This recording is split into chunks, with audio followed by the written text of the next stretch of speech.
ಎಲ್ಲರಿಗೂ ನಮಸ್ಕಾರ. Welcome to my channel. ಇವತ್ತಿನ ವಿಡಿಯೋದಲ್ಲಿ ಸಖತ್ ರುಚಿಯಾಗಿ ವಿಶೇಷವಾದಂತಹ ಮೀನು ಸಾರು ಯಾವ ರೀತಿಯಾಗಿ ಮಾಡೋದು ಅಂತ ತಿಳಿಸ್ಕೊಡ್ತೀನಿ.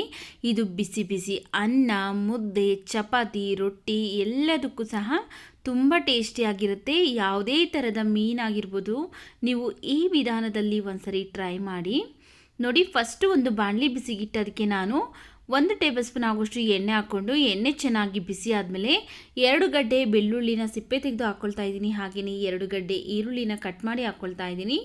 ಒಂದು 3 ರಿಂದ 4 ಬ್ಯಾಡಗಿ ಮೆಣಸಿನ್ಕಾಯಿ, ಹಾಗೆಯೇ ಒಂದು 5 ರಿಂದ 6 ಖಾರದ ಮೆಣಸಿನ್ಕಾಯಿ ಹಾಕ್ಕೊಂಡು ಫ್ರೈ ಮಾಡ್ಕೊಳ್ತಾ ಇದ್ದೀನಿ. ನಿಮ್ಮ ಖಾರಕ್ಕೆ ತಕ್ಕಂಗೆ ನೀವು ನೋಡಿಕೊಂಡು ಒಣಮೆಣಸಿನ್ಕಾಯಿನ ಹಾಕ್ಕೊಂಡು ಫ್ರೈ ಮಾಡ್ಕೊಳ್ಳಿ. ಈಗ ಚೆನ್ನಾಗಿ ಫ್ರೈ ಮಾಡ್ಕೊಂಡಾದಮೇಲೆ 1 ಸ್ಪೂನ್ ಜೀರಿಗೆ, ಒಂದು ಅರ್ಧ ಸ್ಪೂನ್ ಆಗೋಷ್ಟು ಗಸಗಸೆ, 2 ಪೀಸ್ ಚಕ್ಕೆ, ಒಂದು 5 ರಿಂದ 6 ಲವಂಗ, ಒಂದು ಅರ್ಧ ಸ್ಪೂನ್ ಆಗೋಷ್ಟು ಕಾಳು ಮೆಣಸು, ಒಂದು 1/4 ಟೀ ಸ್ಪೂನ್ ಆಗೋಷ್ಟು ಮೆಂತ್ಯ ಹಾಕ್ಕೊಂಡು ಇವಿಷ್ಟನ್ನು ಚೆನ್ನಾಗಿ ನಾವು ಇದರೊಟ್ಟಿಗೆ ಹುರ್ಕೊಳ್ಬೇಕು. ಒಂದು 30 ಸೆಕೆಂಡ್ ಫ್ರೈ ಮಾಡಿಕೊಂಡ್ರೆ ಸಾಕಾಗುತ್ತೆ. ಇವಿಷ್ಟು ಹಾಕ್ಕೊಂಡಾದಮೇಲೆ ಒಂದು 30 ಸೆಕೆಂಡ್ ಆದಮೇಲೆ ಈಗ ಇದಕ್ಕೆ ನಾನು 2 ಟೊಮೆಟೊ ಹಣ್ಣನ್ನು ಕಟ್ ಮಾಡಿ ಹಾಕ್ಕೊಳ್ತಾ ಇದ್ದೀನಿ. ನೋಡಿ, ಈಗ ಟೊಮೆಟೊನೂ ಸಹ ನಾವು ಚೆನ್ನಾಗಿ ಎಣ್ಣೆಯಲ್ಲೇ ಸಾಫ್ಟಾಗಿ ಬೇಯೋವರೆಗೂ ಬೇಯಿಸ್ಕೊಳ್ಬೇಕು. ನೀವೇನಾದರೂ ಫಸ್ಟ್ ಟೈಮ್ ನಮ್ಮ ಚಾನಲ್ಗೆ ವಿಸಿಟ್ ಮಾಡಿ ನೋಡ್ತಾ ಇದ್ದರೆ ಪ್ಲೀಸ್ ನಮ್ಮ ಚಾನಲ್ಗೆ ಸಬ್ಸ್ಕ್ರೈಬ್ ಮಾಡಿ, ಪಕ್ಕದಲ್ಲೇ ಬರುವಂತಹ ಬೆಲ್ ಐಕಾನಲ್ಲಿ ಆಲ್ ಅನ್ನೋ ಆಪ್ಷನ್ಸ್ ಸೆಲೆಕ್ಟ್ ಮಾಡ್ಕೊಳ್ಳಿ. ಆಗ ನಾವು ಹಾಕಿ ಎಲ್ಲ ವಿಡಿಯೋ ನೋಟಿಫಿಕೇಷನ್ ನಿಮಗೆ ಬರುತ್ತೆ, ನೀವೇ ನಮ್ಮ ವಿಡಿಯೋನ ಫಸ್ಟ್ ನೋಡ್ಬೋದು. ಟೊಮೆಟೊ ಸಾಫ್ಟಾಗಿ ಫ್ರೈ ಆದಮೇಲೆ ಈಗ ಸ್ಟವ್ ಆಫ್ ಮಾಡಿಕೊಂಡು ಕಂಪ್ಲೀಟಾಗಿ ತಣ್ಣಗೆ ಹಾಕ್ಬಿಟ್ಟಿದ್ದೀನಿ. ನೋಡಿ, ಈಗ ಕಂಪ್ಲೀಟಾಗಿ ತಣ್ಣಗಾದಮೇಲೆ ನಾನು ಒಂದು ಮಿಕ್ಸ್ ಜಾರ್ಗೆ ಹಾಕ್ಕೊಳ್ತಾ ಇದ್ದೀನಿ. ಏನೇನು ಹುರಿದಿಟ್ಕೊಂಡಿದ್ರಲ್ಲ ಈರುಳ್ಳಿ, ಬೆಳ್ಳುಳ್ಳಿ, ಟೊಮೆಟೊ ಹಾಗೆ ಎಲ್ಲವನ್ನು ಸಹ ಈಗ ನಾನು ಒಂದು ಮಿಕ್ಸಿ ಜಾರ್ಗೆ ಹಾಕ್ಕೊಳ್ತಾ ಇದ್ದೀನಿ. ಹಾಗೆಯೇ 1 ಇಂಚು ಹಸಿ ಶುಂಠಿನ ಕಟ್ ಮಾಡಿ ಹಾಕ್ಕೊಳ್ತಾ ಇದ್ದೀನಿ. ಒಂದು 4 ಟೇಬಲ್ ಸ್ಪೂನ್ ಆಗೋಷ್ಟು ಹಸಿ ಕೊಬ್ಬರಿ ಹಾಕ್ಕೊಳ್ತಾ ಇದ್ದೀನಿ. ಹಾಗೆಯೇ ಒಂದು 1/4 ಸ್ಪೂನ್ ಆಗೋಷ್ಟು ಅರಿಶಿನ ಪುಡಿ, ಸ್ವಲ್ಪ ಕೊತ್ತಂಬರಿ ಸೊಪ್ಪು, ಹಾಗೆಯೇ ಇದಕ್ಕೆ ಒಂದು 3 ಸ್ಪೂನ್ ಆಗೋಷ್ಟು ಧನಿಯಾ ಪೌಡ್ರ್ ಹಾಕ್ಕೊಳ್ತಾ ಇದ್ದೀನಿ. ಈಗ ಇದಕ್ಕೆ ಒಂದು ನಿಂಬೆ ಹಣ್ಣಿನ ಗಾತ್ರದಷ್ಟು ಹುಣಸೆಹಣ್ಣು ಹಾಕ್ಕೊಳ್ಬೇಕು. ಹುಣಸೆಹಣ್ಣು ಹಾಕ್ಕೊಂಡು ಈಗ ರುಬ್ಬೋದಕ್ಕೆ ಬೇಕಾಗುವಷ್ಟು ನೀರನ್ನು ಹಾಕಿ ಚೆನ್ನಾಗಿ ನುಣ್ಣಗೆ ರುಬ್ಕೊಂಬರ್ತೀನಿ. ನೋಡಿ, ಈ ರೀತಿಯಾಗಿ ನುಣ್ಣಗೆ ರುಬ್ಕೊಂಡಿದ್ದೀನಿ. ಈಗ ಮಸಾಲ ರೆಡಿಯಾಗಿದೆ, ಸೈಡ್ಗಿಟ್ಟು ನೋಡಿ. ಇಲ್ಲಿ ನಾನು 1.5 kg ಮೀನನ್ನು ನೀಟಾಗಿ ವಾಶ್ ಮಾಡಿ ಇಟ್ಕೊಂಡಿದ್ದೀನಿ. ಉಪ್ಪು ಮತ್ತು ಅರಿಶಿನ ಹಾಕಿ ಚೆನ್ನಾಗಿ ವಾಶ್ ಮಾಡಿ ಇಟ್ಕೊಂಡಿದ್ದೀನಿ. ಇದು ಸಾಂಬಾರು ಮಾಡೋದಕ್ಕೆ ತುಂಬ ಟೇಸ್ಟಿಯಾಗಿರುತ್ತೆ ಈ ಮೀನು. ಇದನ್ನು ಬೆಡಕಿ ಮೀನು ಅಂತಾರೆ ಅಥವಾ ಸೀ ಬಾಸ್ ಮೀನು ಅಂತಲೂ ಕರೀತಾರೆ.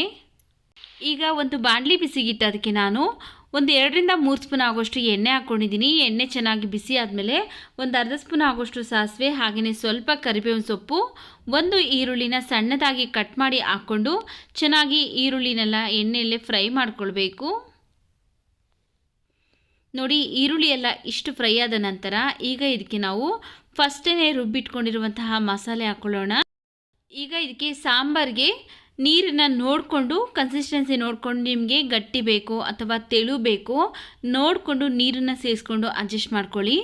ಒಂದೇ ಸರಿ ನೀರನ್ನು ಹಾಕೋದಕ್ಕೆ ಹೋಗ್ಬಿಡಿ. ಸ್ವಲ್ಪ ಸ್ವಲ್ಪನೇ ನೋಡಿಕೊಂಡು ನಿಮ್ಮ ಸಾಂಬಾರು ಅದಕ್ಕೆ ನೋಡಿಕೊಂಡು ನೀವು ನೀರನ್ನು ಸೇರಿಸ್ಕೊಳ್ಳಿ. ನಾನಿಲ್ಲಿ ಇನ್ನು ಸ್ವಲ್ಪ ನೀರನ್ನು ಹಾಕ್ಕೊಳ್ತಾ ಇದ್ದೀನಿ. ಮೀನು ಸಾಂಬಾರು ಸ್ವಲ್ಪ ಗಟ್ಟಿಯಾಗೇ ಇರಲಿ, ತುಂಬ ತೆಳುನೂ ಬೇಡ. ಯಾಕಂದರೆ ಅನ್ನ ಮುದ್ದೆಗೆ ಮಾಡೋದ್ರಿಂದ ತುಂಬ ಗಟ್ಟಿನೂ ಇರಬಾರ್ದು, ಹಾಗೆಯೇ ತುಂಬಾ ತೆಳುನೂ ಇರಬಾರ್ದು. ನಾನಿಲ್ಲಿ ಮೀಡಿಯಮ್ ಕನ್ಸಿಸ್ಟೆನ್ಸಿಲಿ ಮಾಡ್ಕೊಳ್ತಾ ಇದ್ದೀನಿ. ನೋಡಿ, ನೀರನ್ನ ಸೇರಿಸಿ ಅಡ್ಜಸ್ಟ್ ಮಾಡಿಕೊಂಡು ಈಗ ಲಾಸ್ಟಲ್ಲಿ ರುಚಿಗೆ ತಕ್ಕಷ್ಟು ಉಪ್ಪನ್ನು ಹಾಕ್ಕೊಂಡು ಚೆನ್ನಾಗಿ ಒಂದ್ಸರಿ ಮಿಕ್ಸ್ ಮಾಡಿ ಒಂದು 5 ರಿಂದ 6 ನಿಮಿಷ ಕುದಿಸ್ಕೊಳ್ತಾ ಇದ್ದೀನಿ. ಚೆನ್ನಾಗಿ ಮಸಾಲೆ ಎಲ್ಲ ಕುದಿಬೇಕು. ನಾವು ಮೀನು ಹಾಕೋದಕ್ಕೆ ಮುಂಚೆನೇ ಸಾಂಬಾರು ಚೆನ್ನಾಗಿ ಕುದಿಸಿ ಆನಂತರ ಮೀನನ್ನು ಹಾಕ್ಕೊಳ್ಬೇಕಾಗತ್ತೆ. ಆದ್ದರಿಂದ ನಾನಿಲ್ಲಿ ಒಂದು 4 ರಿಂದ 5 ನಿಮಿಷ ಚೆನ್ನಾಗಿ ಮಸಾಲೆನೆಲ್ಲ ಕುದಿಸಿದ್ದೀನಿ. ನೋಡಿ, ಈ ರೀತಿಯಾಗಿ 4 ರಿಂದ 5 ನಿಮಿಷ ಕುದಿಸಿದ್ದಾದಮೇಲೆ ಈಗ ಇದಕ್ಕೆ ನಾವು ಫಸ್ಟೇ ವಾಶ್ ಮಾಡಿ ಇಟ್ಕೊಂಡಿರುವಂತಹ ಮೀನನ್ನು ಹಾಕ್ಕೊಳ್ತಾ ಇದ್ದೀನಿ. ಮೀನನ್ನು ಹಾಕ್ಕೊಂಡು ತುಂಬ ಹೊತ್ತು ಕುದಿಸೋದಕ್ಕೆ ಹೋಗಬಾರ್ದು. ನೋಡಿ, ಈ ರೀತಿಯಾಗಿ ಮಸಾಲೆಯಲ್ಲಿ ಎಲ್ಲ ಮೀನು ಸಹ ಮುಳುಗಬೇಕು. ಆ ರೀತಿಯಾಗಿ ಮೀನನ್ನು ಹಾಕ್ಕೊಳ್ತಾ ಇದ್ದೀನಿ. ಮೀನು ಹಾಕ್ಕೊಂಡಾದಮೇಲೆ ತುಂಬ ಹೊತ್ತು ಕುದಿಸ್ಬಿಟ್ರೆ ಮೀನು ಸಾಫ್ಟಾಗಿ ಇರೋದ್ರಿಂದ ತುಂಬ ಮೆತ್ತಗಾಗ್ಬಿಡುತ್ತೆ, ಸಿಕ್ಕೋದಿಲ್ಲ, ಬಾಯಿಗೆ ಸಿಕ್ಕೋದಿಲ್ಲ. ಆ ರೀತಿಯಾಗಿ ತುಂಬ ಸಾಫ್ಟಾಗಿ ಬೆಂದ್ಬಿಡುತ್ತೆ. ಆದ್ದರಿಂದ ಮೀನು ಹಾಕ್ಕೊಂಡ್ಮೇಲೆ ನಾವು ಬರೀ 2 ನಿಮಿಷ ಅಷ್ಟೇ ಕುದಿಸ್ಬೇಕಾಗುತ್ತೆ. ನೋಡಿ, ಇಲ್ಲಿ ನಾನು ಮೀನನ್ನೆಲ್ಲ ಮಸಾಲೆ ಒಳಗಡೆ ಮುಳುಗಿಸ್ತಾ ಇದ್ದೀನಿ. ಈಗ ಇದ್ರ ಮೇಲೆ ಒಂದು ಲಿಡ್ನ ಕ್ಲೋಸ್ ಮಾಡಿ ಬರೀ ಒಂದು 2 ನಿಮಿಷ ಅಷ್ಟೇ ಕುದಿಸ್ಬಿಟ್ಟು ಸ್ಟವ್ ಆಫ್ ಮಾಡ್ಕೊಂಡ್ಬಿಡಬೇಕು.